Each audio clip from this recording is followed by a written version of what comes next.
Good morning every one. എല്ലാവരും സുഖമായിട്ടിരിക്കുമല്ലോ.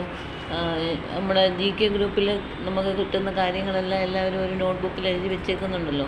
അത് തീർച്ചയായിട്ടും ചെയ്യണം. കാരണം നമുക്ക് അതിനകത്ത് പ്രധാനം എന്ന് പറഞ്ഞാൽ കറണ്ട് അഫയേഴ്സ് തരുന്നുണ്ട്. പിന്നെ GK ഓരോ ദിവസം കുറച്ച് GK തരുന്നുണ്ട്. അതുപോലെ തന്നെ ആ ദിവസത്തെ ഇമ്പോർട്ടൻസ് എന്നുള്ളത് ഓരോ ദിവസത്തിനും ഓരോ ഇമ്പോർട്ടൻസ് ഉണ്ട്, അത് പറയുന്നുണ്ട്. അതേപോലെ അബ്രിവേഷൻസ് തരുന്നുണ്ട്. പിന്നെ 5 ന്യൂ വേർഡ്സ് തരുന്നുണ്ട്. ഈ പറയുന്ന കാര്യങ്ങളെല്ലാം നിങ്ങളൊരു നോട്ട്ബുക്കിൽ എഴുതി വെക്കണം. എഴുതി വെച്ച് ജസ്റ്റ് ഒന്ന് വായിക്കുക. വായിച്ച് എഴുതുമ്പം തന്നെ നിങ്ങളത് പഠിച്ചു കഴിഞ്ഞിരിക്കും. പിന്നെ ഒന്നും കൂടെ ഒന്ന് വായിക്കുക. ഇത്രമാത്രം ചെയ്താൽ മതി. പിന്നെ ഇടയ്ക്കിടയ്ക്ക് അത് എടുത്തൊന്ന് റിവൈസ് ചെയ്യുക. ഇത്രയും കാര്യങ്ങൾ ചെയ്താൽ മതി.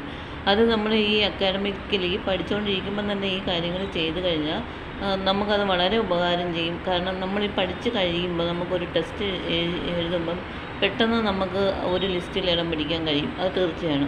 കാരണം ഇതിപ്പം വെക്കേഷൻ ആയതുകൊണ്ട് ഇച്ചിരി കൂടുതലുണ്ട്.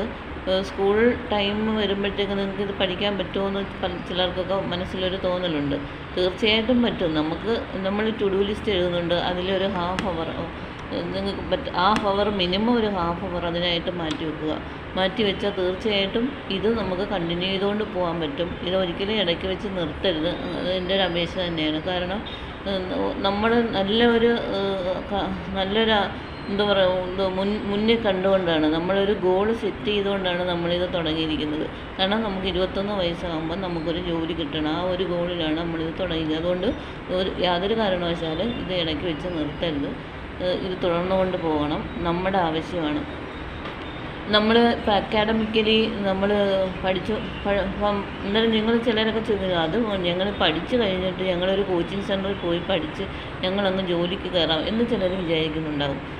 അത് ശരിയാണ്. ഇപ്പോൾ ഒരു കോച്ചിങ് സെൻറ്ററിൽ 50,000 60,000 രൂപ നമ്മൾ ആദ്യം ഫീസ് അടച്ച്, എന്നിട്ട് അത്രയും ഫീസ് അടച്ചുകൊണ്ട് നമുക്കൊരു ഒന്നും കൂടെ ഞാൻ ഇത്രയും ഫീസ് അടച്ചില്ലേ എന്നുള്ള ഒരു ഇതുകൊണ്ട് നമുക്ക് പഠിക്കണമെന്നുള്ള ഇതും ചിലപ്പോൾ അത് പഠിച്ച് നിങ്ങളൊരു ജോലിക്ക് കയറുമായിരിക്കും. പക്ഷേ നിങ്ങളത് കയറുമ്പം നിങ്ങളുടെ വയസ്സ് കൂടി കഴിഞ്ഞിരിക്കുന്നു.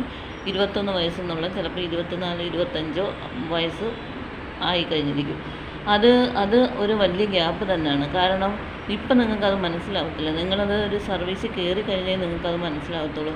കാരണം ഇപ്പം നിങ്ങൾ ഇതൊന്നും നോക്കില്ല. ഒരു 25 വയസ്സായപ്പോൾ നിങ്ങൾ കയറി. വേറെ നിങ്ങളുടെ കൂടെ ഉള്ള ഒരാൾ തന്നെ അവർ ഈ അക്കാഡമിക്കലി പഠിക്കുമ്പം തന്നെ ഈ GK ഒക്കെ നോക്കി അവരൊരു ഡിഗ്രി കഴിഞ്ഞ ഉടനെ ഒരു ടെസ്റ്റ് എഴുതി അവർ ജോലിക്ക് 22 വയസ്സായപ്പോൾ അവർ കയറിയെന്ന് വെച്ചു.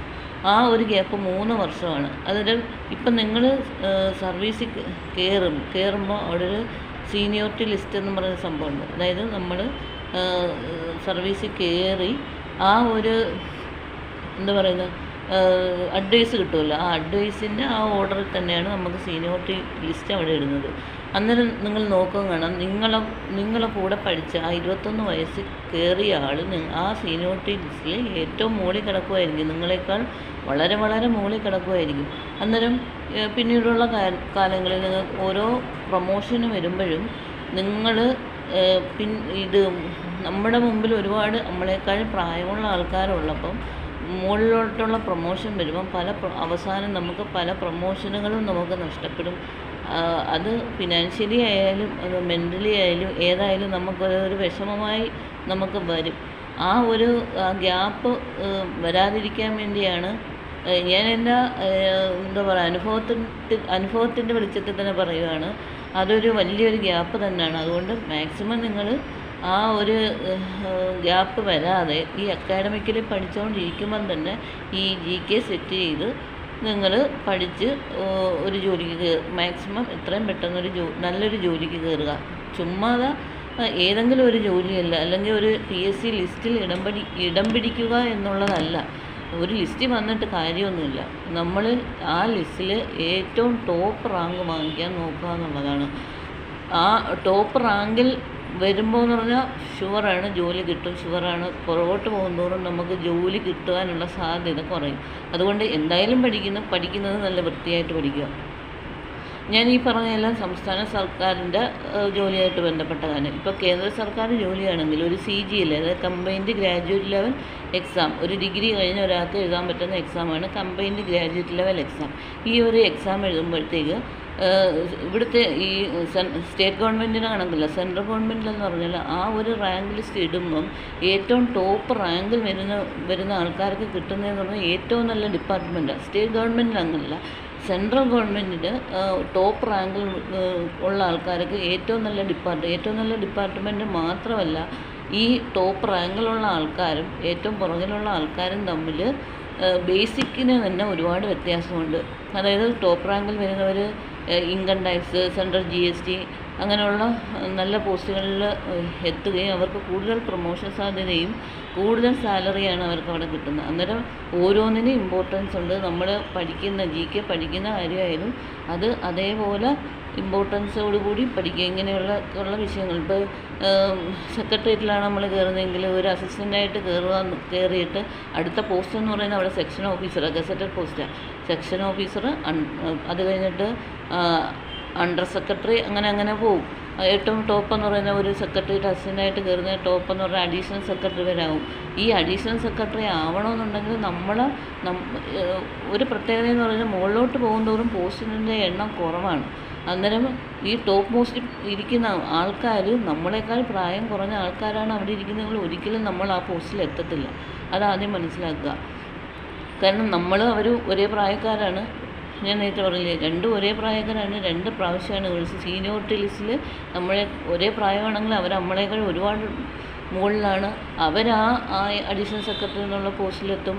അവിടെ എന്ന് പറഞ്ഞാൽ അഡീഷണൽ സെക്രട്ടറി പോസ്റ്റിലെത്തി ഇത്രയും നാൾ കഴിഞ്ഞ് കഴിയുമ്പോൾ അവർക്ക് IAS കൺഫർ ചെയ്ത് കിട്ടും. അങ്ങനെ പോകും. അന്നേരം നമുക്ക് ഇവിടെ താഴത്തെ പോസ്റ്റിൽ ഇരുന്ന് ഇങ്ങനെ നോക്കിയിരുന്ന് വിഷമിക്കാനേ നിവർത്തിയുള്ളൂ. അന്നേരം അത് ഞാൻ പറഞ്ഞത് നിങ്ങൾ അതും ഇപ്പോഴേ തന്നെ മനസ്സിലാക്കുക. അതേപോലെ ചുമ്മാതെ അങ്ങ് ജീവിച്ചാൽ പോരല്ലോ. നമുക്ക് ഒരു ലക്ഷ്യവും നല്ല രീതിയിൽ ജീവിക്കണം. ചുമ്മാ ഒരു സർക്കാർ ജോലി വാങ്ങിച്ചോളൂ, ഏറ്റവും നല്ലൊരു സർക്കാർ ജോലി വാങ്ങിക്കുക എന്നുള്ളതാണ് നമ്മൾ ലക്ഷ്യമായിരിക്കണം. അതിൻ്റെ ഒരു ഇവിടെ തരുന്ന കാര്യങ്ങൾ പഠിച്ചുകൊണ്ട് മാത്രം നമുക്കത് നേടാൻ പറ്റത്തില്ല. അന്നേരം ഇതിൻ്റെ ഒരു പ്രത്യേകത എന്ന് പറഞ്ഞാൽ GK നമ്മൾ പഠിക്കുന്തോറും നമുക്ക് ഇൻട്രസ്റ്റ് വരും. ഇൻട്രസ്റ്റ് കൂടി എന്ത് ചെയ്യും, ഇപ്പം ഇവിടെ ഈ ഓൺലൈനിൽ കിട്ടുന്നത് കൂടാതെ നിങ്ങൾ അഡീഷണലായിട്ട് നിങ്ങൾ വായിക്കുകയും എഴുതുകയും കൂടുതൽ അറിയണമെന്ന് നിങ്ങളുടെ ഉള്ളിൽ തോന്നുകയും ചെയ്യും. അന്നേരം ഇതിൻ്റെ എല്ലാം ഒരു പ്രിലിമിനറി സ്റ്റെപ്പാണ് ഈ പറഞ്ഞ ഇവിടെ നടക്കുന്ന ഈ ക്ലാസ്. അല്ലാതെ ഇതുകൊണ്ടെല്ലാം ആയെന്നല്ല ഞാൻ പറഞ്ഞത്. ഇതൊരു പ്രിലിമിനറിയാണ്. ഇതൊരു ബേസാണ്. ഈ ബേസിൽ കൂടെ നിങ്ങൾ വിചാരിക്കുന്നതിൻ്റെ എത്തേണ്ടടുത്ത് നിങ്ങൾക്ക് എത്താൻ പറ്റും. തീർച്ചയായും നിങ്ങൾ സുധാമാൻ പറയുന്ന കണക്ക് ക്ലാരിറ്റിയോടുകൂടി കൺസിസ്റ്റൻ്റായിട്ട് കമ്മിറ്റ്മെൻറ്റോടുകൂടി വർക്ക് ചെയ്യുക. അത് തീർച്ചയായിട്ടും നമ്മൾ ആ ലക്ഷ്യം നേടിയിരിക്കും. തീർച്ചയാണ്. പിന്നെ ഈ ഗ്രൂപ്പിൽ തന്നെ ചിലർ വിചാരിക്കുന്നത് ഞങ്ങൾക്ക് PSC ലിസ്റ്റിലൊന്നും ഞങ്ങൾ സർക്കാർ ജോലിയൊന്നും ഞങ്ങൾക്ക് താല്പര്യമില്ല, ഇതിൻ്റെയൊന്നും ആവശ്യം ഞങ്ങൾക്കില്ലെന്ന് ചിലരുടെയൊക്കെ മനസ്സിൽ തോന്നുന്നുണ്ടാവും. പക്ഷേ നമ്മളിവിടെ തന്നെയല്ലേ ജീവിച്ചിരിക്കുന്നത്. നമ്മുടെ സമൂഹത്തിൽ നടക്കുന്ന കാര്യങ്ങൾ നമ്മൾ അറിഞ്ഞിരിക്കണ്ടേ? കേരളത്തെപ്പറ്റി അറിഞ്ഞിരിക്കണ്ടേ? ഇന്ത്യയെപ്പറ്റി അറിഞ്ഞിരിക്കണ്ടേ? ലോകത്തെപ്പറ്റി അറിഞ്ഞിരിക്കണം. ഈ സമൂഹത്തിൽ നടക്കുന്ന എല്ലാ കാര്യങ്ങളും നമ്മൾ അറിഞ്ഞിരിക്കണം. അത് അത്യാവശ്യമല്ല. അതായത് ഇതൊരു ടെസ്റ്റിന് പ്രിപ്പറേഷൻ മാത്രമല്ല, നമുക്ക് മാക്സിമം അറിവ് നേടുക എന്നുള്ളതാണ് ഇവിടെ ഉദ്ദേശിക്കുന്നത്. അതുകൊണ്ട് എൻ്റെ എല്ലാ മക്കൾമാരുടെ അടുത്തും ഞാൻ പറയുകയാണ്, മാക്സിമം നമുക്കിവിടെ കിട്ടുന്ന ഈ സർവീസ്, ഈ സേവനം മാക്സിമം നിങ്ങൾ ഉപയോഗപ്പെടുത്തിയ അതിൻ്റെ ഗുണം ജീവിതത്തിൽ നിങ്ങൾക്കുണ്ടാകും. തീർച്ചയാണ്. Okay, thank you, love you, bless you.